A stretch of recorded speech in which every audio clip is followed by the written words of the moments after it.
This is lesson 2 of chapter 2 of probability and statistics.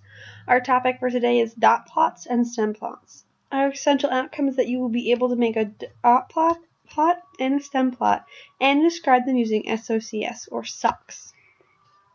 So if you remember from our last lesson, these are all the different types of graphical displays that we are going to be learning. And we have already learned the pie chart just the other day and the bar graph. Now we are going to be learning about stem and leaf plots and dot plots today. So the first one we're going to talk about are dot plots. So a dot plot, what it is a visual representation of the distribution of data. It uses a number line and dots, and it's the simplest graph to use with a quantitative variable. So in our table here, we have the number of goals scored per game by the 2004 U.S. women's soccer team. And so we have down below, right here, we have all the different values. They scored everywhere from 0 to 8 goals. And so we have each one of those numbers represented. So a dot plot really is as simple as it sounds. For each number that I see up in the table, I'm going to put a dot over the corresponding number in my graph. So my first one, 3, I'm going to put a dot right above 3. Cross it off. 0. And we're going to continue to do that until every single value is filled in. I'm going to pause the video now and fill in the entire dot plot, and then you guys will see the end result. So this is the end result of our dot plot. I ran out of some room for one, so one kind of curves over up at the top right up there. See how it curves over right there. But if you look at this, what this dot plot tells us is that the most common number of goals scored by per game by the 2004 U.S. women's soccer team is 1 goal. And then 3 is pretty close behind there along with 2. And note, we have got one person who scored 7 over here, one person with 8, one person with 6, one person didn't score any, probably our goalie or our keeper. And so we can start to figure out some information about this soccer team from our dot plot, and that's kind of the goal of a dot plot. So now we have stem and leaf plots, and you've probably done a stem and leaf plot at least once in your life. And what a stem and leaf plot is it's a visual representation of the distribution of data. It uses numbers split into 2 parts, and it's useful for quantitative variables, especially when data is very spread out. So, remember, it's used for quantitative variables that we can add, we can average, and how it helps us is to do a stem and leaf plot. You usually you need numbers that have multiple digits. And so if we look, each one of our numbers up here has at least 2 digits. And the question is, how many pairs of shoes do you have at your house? And so someone's got 50, 26, etc. And so the way a stem and leaf plot works is you look at the first digit in your number. So if we look at this first one, we have the 50. If we look at the 5, that is our stem. And so our stem, as you look at our graph, is right here. These are these 1, 2, 3, 4, 5 that are listed. And then the leaf is this second digit.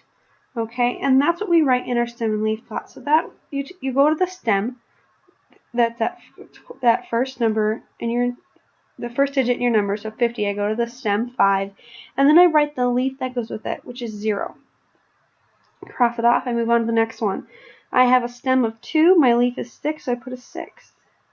And so a lot of people now, when they have this next one of 26, they want to put a comma between these numbers, and you actually don't. You don't even put a space in between them.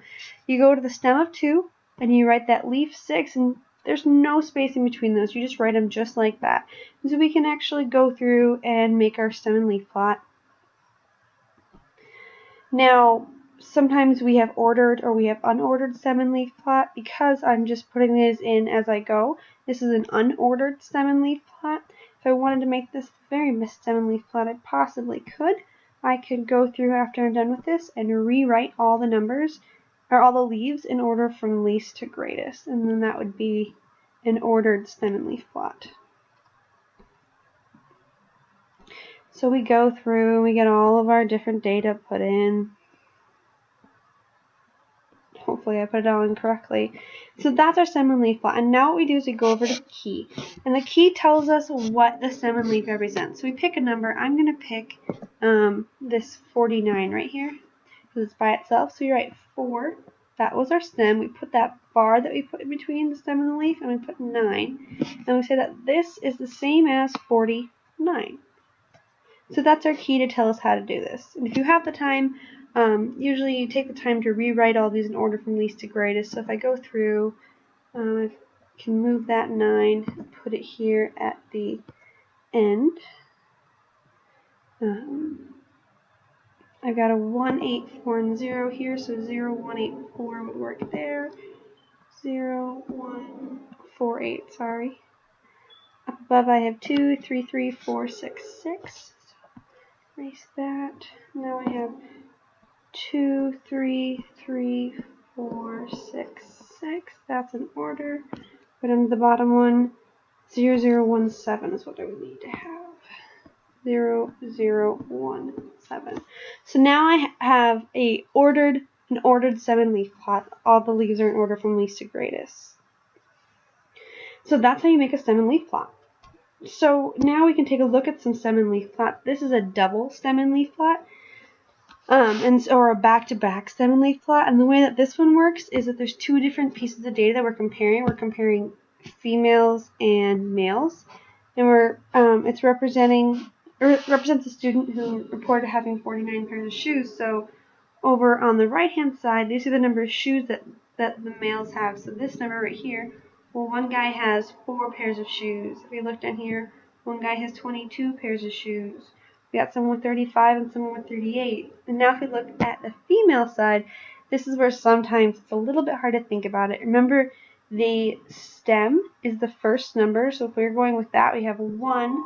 And then, okay, if we're going with this 3, that means that one woman has 13 pairs of shoes. If we go down here to this one, that means the woman has 49 pairs of shoes. And so we have to think about that every time. The stem is the first number, the first digit. And so like this one would be 57. So that is how a back-to-back stem and leaf plot works. At the beginning of the lesson, I talked about SOCs, or SOCS. And so basically with these dot plots and these stem and leaf plots, a lot of times we can describe the overall pattern of the data using these 4 things. The shape of the data, any outliers in the data, the center of the data, and the spread of the data. And remember, we can only use this for these quantitative variables. So let's look at some graphs. Here I have 3 different dot plots. And so as we think about these dot plots, there are some words we use. This first one is a beautiful dot plot. It's got this nice A-frame shape. Oops. It's nice A-frame shape. And so we call this symmetrical. We say it's even on both sides. And so if we can kind of even look at, like, here's the middle, and it's even on both sides of that, or semi-even. If you look at this one here, well, that's the peak is no longer in the middle of the data. And so we say that's skewed right, and there's like a tail to the right. The center of the data is more moved to the left, and so that's how we explain that one. And if we look at this one, we say this one is skewed left. If we look at that, if we look at that peak, okay, yeah, there's some extra stuff down here on the left-hand side, and it's tail to the left this time. So the skewed to the right and skewed to the left oftentimes get switched. Just remember, it's wherever that tail is, or wherever that longer side is. That's how we refer to those ones.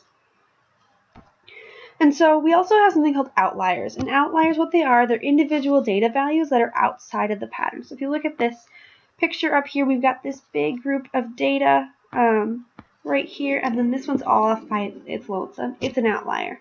If we look at this graph down here, we have this super nice curve and pattern. This breaks that whole thing, though. So those are outliers. And so if we look at this data, these graphs right here, we've got bar graph, we have a scatter plot, and we have box and whisker plot. And so I want you to take a look at them and see if you can find some of the different outliers. So pause the video here and see if you can identify those. I would say our outliers here, we've got this little one all the way over here. In our bar graph over here, we have this all the way over there. In our box and whisker plots, we have this here. These dots that aren't part of those box and whisker plots, those are outliers. And so when we talk about the center of a dot plot, we have certain names for the different centers in it. One of the centers is the mean. And so you've talked about the mean before. What it is it's the average of the data. So you add up all of the different numbers and you divide by the number of by how many there are. And so a lot of times we represent that with this X with a bar over it. If you ever see that, that's what they're talking about when they say mean. So that's the mean. And now the median is the true middle of the data. So it's wherever the median is. If you had something like, if you had 2, 2, 2, 5, 7, 8, and then you had 9, the median of the data is the middle number. And so this 5 is in the exact middle, so that will be our middle. Now, if there's ever two numbers that are in the median, so say you have something like 2, 4, 6, 9, you take those two digits that are in the middle and you average them. And so your median in this one would be 5. Once again, so that's another measure of center. And so then if we look at spread, what spread is, if you look at this first dot plot, the smallest value that we have is a 2 and the biggest number is 12. That's the spread of the data set. Our smallest number is 0, our biggest number is 6, so it's 0 to 6 is our spread of the data. Our smallest number is 70, our biggest number is 100. And so that's really just the minimum to the maximum. So we could say that the spread on this one is 10. We could also say that the range 6 and 30. But also giving us this range, this exact range of 70 to 100 is important as well. And so just a quick review, what we talked about, we use dot plots and stem plots for quantitative data only. So it needs to be numerical data that we can add or we can average. We can't do that SOCS, that SOCS, without it being quantitative data. So it's not possible to do it with categorical data. And if you need to describe the overall pattern of a data set, SOCS is what you're going to want. Remember, just a quick refresher, what that's talking about is shape, outliers, center, and spread. So just a quick summary for today. Write your summary and your questions. Our essential outcome for the day was that you will be able to make both a dot plot and stem plot and describe them using SOCS. This is the end of lesson 2 of chapter 2 of probability and statistics.